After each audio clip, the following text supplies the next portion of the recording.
Introducing the Perimenopause podcast, a show dedicated to unraveling the mysteries of achieving optimal health naturally as you transition into perimenopause and menopause. Get ready to join your host, Dr. Seth Yates, an experienced naturopathic doctor, acupuncturist, and kinesiologist, as he shares his wealth of knowledge acquired from over 40,000 patient visits and 15 years in working with perimenopausal females. Welcome to the Perimenopause podcast. Hey, this is Doc Yates, and welcome to the Perimenopause podcast, brought to you, of course, by ablehealth.us. And today I want to talk about your energy. So I wanted to give 8 quick tips to improve your energy during perimenopause and menopause, for that matter. So when it comes to energy and these 8 tips, each one of these tips on their own, when indicated, is enough to significantly improve someone's energy. So what you want to do is go through each one of these and see if it's applicable, and if it's something that you know that needs to be corrected, you have to work on correcting that one as well. And when you get them all these 8 things in balance, you will have more energy. So number 1, sleep. You cannot have crappy sleep and have good energy. It just doesn't work.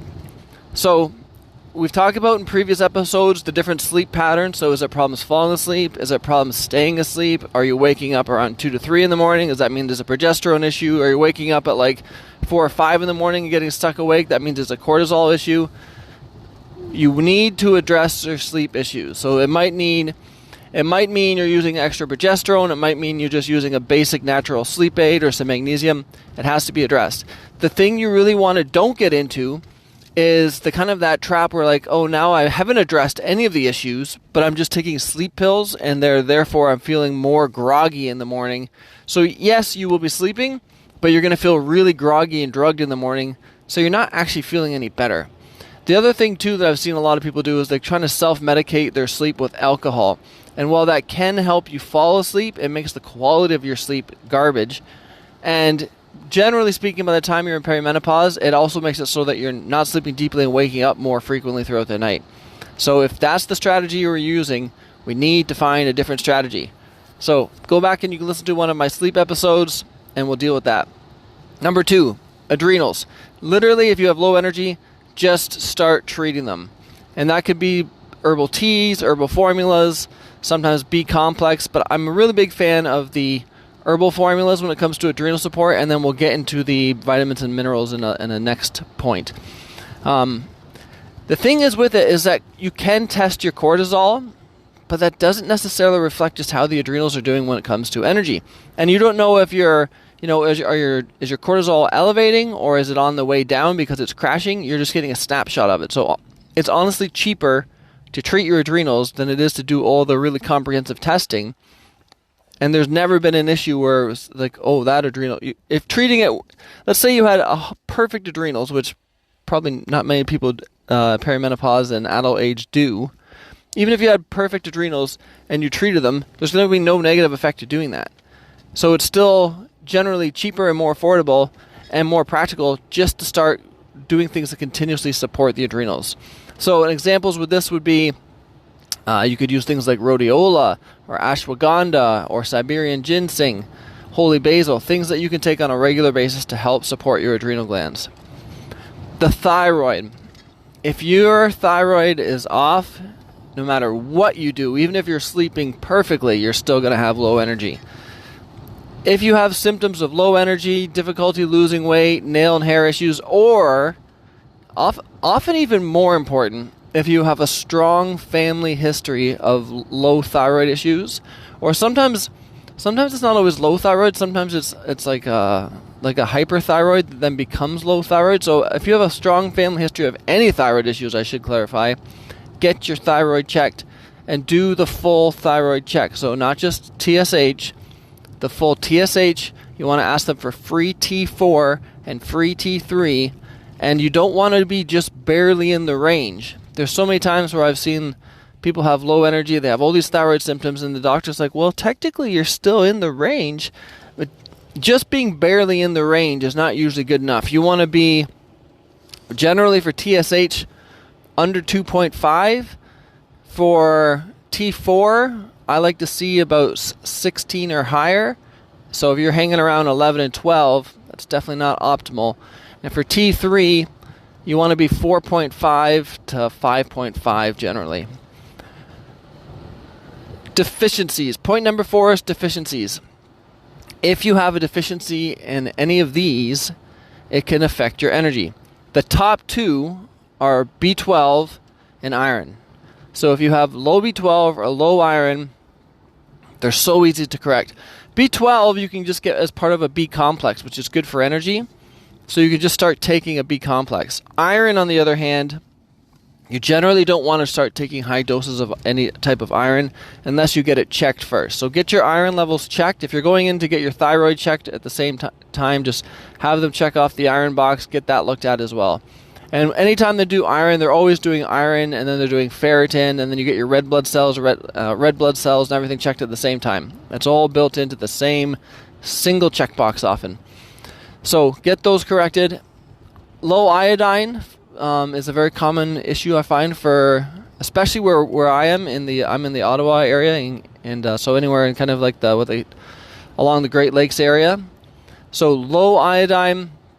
Especially, would be a case where when you tested the thyroid and the TSH is pretty good, the T3 is not bad, but the T4 is always hanging out on the low end, iodine. So get the iodine checked, especially too if there's any other symptoms that are associated with low iodine. In females, fibrocystic breasts, someone who's more prone to ovarian cysts, hormone imbalances at the same time, or any type of lymphatic issues, iodine, iodine, iodine. It's indicated for all of those.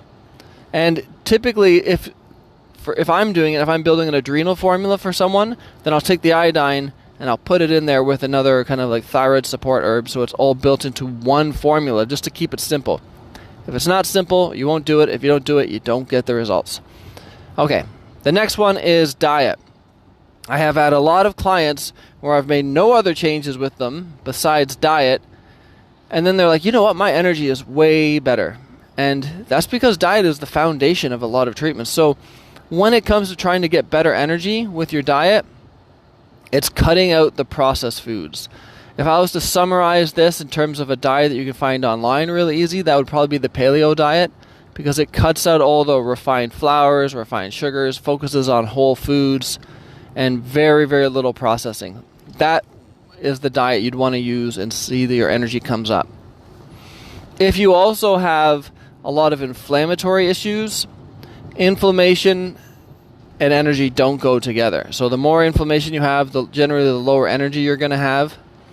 So you can also do if you really had both, really low energy and a lot of inflammation, a little bit more of a difficult diet, but it's probably the most effective, is called the AIP diet, so the autoimmune paleo diet. That diet is difficult, but it gives the best results. Number 6, low blood pressure. If you have low blood pressure, you will have low energy. Now, if you don't have access to anything to testing your blood pressure, if you're someone who generally, when you stand up really fast and you feel kind of dizzy or lightheaded, you've got some low blood pressure issues going on. So increase a little bit of salt in your diet, especially if you can get some sea salts or sea salt with a little bit of iodine as well. And then licorice extract. Licorice is an amazing herb. In Chinese medicine, they put it in most formulas. And the side effect if you take too much is it can increase your blood pressure. But when you have low blood pressure, that's what we want to do, is increase your blood pressure. And it's great because it's also very good it's an anti-inflammatory. It can help with your digestion, and it's one of the best adrenal herbs. So if you're tired, you've been stressed, burnt out, now you've got low blood pressure and you're dizzy and lightheaded when you're standing up, licorice is the perfect herb for that. Number 7, mental emotional.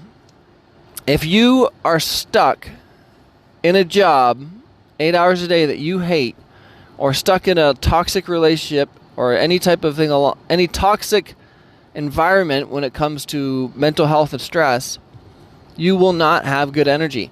Nobody wakes up being excited to go to a job that they hate. So if you can't change the job, if you have the ability to kind of change your outset, like an example would be, say there was a guy, I'm trying to think off the top of my head, say there's a guy, he always wanted to be a firefighter, he always wanted to save lives, and he felt like that was his calling, but there just wasn't any jobs available for that. And right now he's just stuck as kind of helping out at a garage, and he's just the tire guy. He's just changing tires. In the meantime, he's got to be thinking, okay, every time I put this tire on correctly and do a good job for this, I literally am saving a life by making sure these tires don't come off. Like that has a huge potential. So if you can't change the job, change your mindset until you can change the job. I do realize that's not always applicable. And sometimes you love the job, but you just can't stand the people that you're working with because they're so toxic. Then realize that your inner strength is now adding to the fact that I can tolerate these because I want to accomplish my goals within this job. Number 8, avoid the coffee trap. It's very common that people have low energy, so therefore their solution is like, I just need more coffee. And then I need more coffee until they get to the point that they're drinking so much coffee that they're getting these massive swings in their energy and these ups and downs in their energy. And then when they get these crashes, they get the sugar cravings. And then because they're drinking all this coffee, then their sleep quality starts to deteriorate and it speeds up the burnout. Like excess coffee makes everything we talked about worse. It makes your sleep worse. It makes your adrenals worse. Doesn't really make the thyroid worse, but it does make some deficiencies worse because of the diuretic effect. And depending on what you're putting in your coffee, if it's always putting sugar and stuff in it, you're getting all this processed crap. Doesn't decrease your blood pressure. But other than that, don't overdo the coffee. If you love coffee and you're going to drink coffee, try and keep it to a cup a day. And when I say a cup a day, I mean an actual cup, not like one of those, like if you go to Tim Hortons and it's like, here's your extra large coffee and it's like a bucket of coffee. That's not a cup of coffee. That's like 5 cups of coffee. So pull back on the coffee. I know it seems counterintuitive because you think that's what you're going to need to give more energy. Or some people are the same thing. If you're using like energy drinks to give more energy, it is such a temporary, it's like a short win with a long-term loss. It's not the way to do it. So those are all of the things. Let's just review. So we've got your sleep. We've got to address your sleep, your adrenals, your thyroid, any deficiencies in vitamins and minerals, a diet that's full of processed things, low blood pressure, mental and emotional, making sure that you're actually doing something that is going towards your goals in life and your kind of dreams and desires in terms of what you want to work towards. And then number 8, avoid the coffee trap. So each one of those on its own can have the power to dramatically increase your energy. But when you find all of the ones that are affecting you and address them, you will see the change. All right, this is Dr. Yates signing off. Thank you for tuning in to the Perimenopause podcast. Don't forget to hit the subscribe button and visit perimenopause.com for more valuable information on how you can thrive during your transition through perimenopause.